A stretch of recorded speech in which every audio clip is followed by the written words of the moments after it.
আচ্ছা, আমি এখন যে বিষয়টা দেখাবো ইনপুট আউটপুট, তা আমি পিডিএফটা ওপেন করি।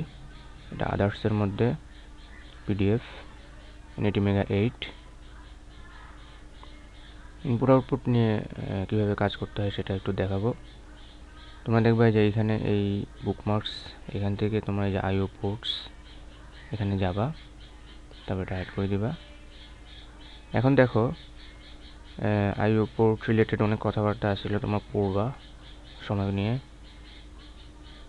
এখানে তারা দেখাইছে যে একটা পিনের জন্য আইও একটা পিনের জন্য একটা পোর্টে 8টা পিন থাকে, এরকম একটা পিনের জন্য যে ইন্টারনাল সার্কিট সেটা দেখাইছে।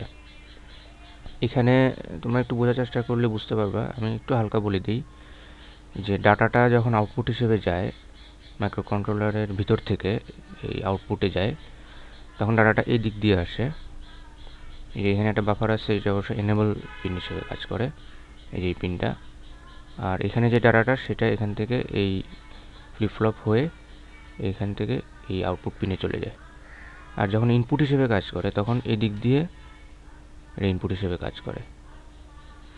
তো এই দিক দিয়ে ইনপুট হিসেবে কাজ করে আর এই দিক দিয়ে আউটপুট হিসেবে কাজ করে। আর এই যে একটা মসফেট দেখতেছো, এটা যখন ইনপুট হিসেবে কাজ করবে তখন এটা অফ রাখতে হবে, তাহলে আমার ইনপুটটা তখন হাই ইম্পিডেন্স স্টেটে থাকবে। হাই ইম্পিডেন্স স্টেট বা ফ্লোটিং অবস্থায় থাকবে আর কি ইনপুট নেওয়ার সময়। তো এটা কীভাবে থাকবে সেটা একটু দেখাই। এখানে তারা বলে দিছে একটা টেবিলের মধ্যে যে আমার যদি ডিডিআর ডাটা ডিরেকশন যে রেজিস্টারটা, সেটার ওই পিনের জন্য ওই রেজিস্টারের ওই বিটের ভ্যালু যদি 1 থাকে, তাহলে আমার ওই পিনটা আউটপুট হিসেবে কাজ করবে। এই যে দেখতেছো আউটপুট হিসেবে কাজ করবে। এখন আউটপুট হিসেবে কি 0 না 1 সেটা নির্ভর করতেছে আমি পোর্ট যে রেজিস্টার সেটাতে কি দিচ্ছি। ডাটা ডিরেকশন রেজিস্টারে 1 দিয়ে পোর্ট রেজিস্টারে যদি আমি 0 দেই তাহলে আউটপুট হয়ে যাবে 0, এই যে লো। আর যদি 1 দেই তাহলে আউটপুট হয়ে যাবে হাই, মানে 5 ভোল্ট।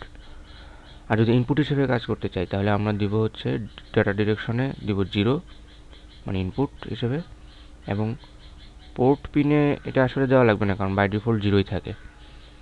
বাই ডিফল্ট 0ই থাকে, আমাদের এটা নিয়ে আর চিন্তা না করলেও চলবে। High impedance state, tri state অথবা ফ্লোটিং স্টেট, যে যেটা বলে আর কি। তো 0 থাকলে ইনপুট হিসেবে কাজ করবে, আর 1 থাকলে আউটপুট হিসেবে কাজ করবে। এবং আউটপুট হিসেবে সেটা কি 0 না 1 সেটা নির্ভর করতেছে এই রেজিস্টারের উপর। তার মানে এটা প্রোগ্রামে দেখলে বুঝতে পারবো। আচ্ছা, এখন আমরা ইয়েটা দেখি, এই রেজিস্টারগুলো অ্যাকচুয়ালি কীভাবে আছে সেভাবে দেখি। তোমরা এখানে দেখতেছো যে পোর্ট বি এর জন্য 3টা register, port B, DDR B, pin B. Pin B দিয়ে হচ্ছে আমরা ইনপুট নিব, ডিডিআর সেটা দিয়ে আমরা ডিরেকশনটা সেট করব, ইনপুট না আউটপুট, আর এটা দিয়ে আমরা আউটপুট দিব। যদি ডিডিআর রেজিস্টারে আমরা হাই দিই, আমি আউটপুট হিসেবে সেট করি, তখন এইটা দিয়ে নির্ধারণ করব যে কী দেখাবো আউটপুটে। আর যদি এটা 0 থাকে, তার মানে তখন ইনপুট হিসেবে কাজ করবে, তখন আমরা ইনপুট নিব পিন বি রেজিস্টার থেকে। এভাবে পোর্ট সি, তারপরে পোর্ট ডি। এখানে একটু খেয়াল করার আছে, পোর্ট সিতে কিন্তু এই NetMega 8 জন্য 7টা পিন হচ্ছে ভ্যালিড। এই যে 0 থেকে 6, 8 নম্বর পিন যেটা, এটা অ্যাকচুয়ালি নাই। এই জন্য আমরা অবশ্য 8 বিটই আউটপুট দিয়ে দিব, এটা কোনো সমস্যা নেই, বা এটা আসবে না আর কি। এটা পিন নাই, মোট 7টা পিন আছে, আর বাকি সবগুলোতে মোট 8টা করে পিন আছে।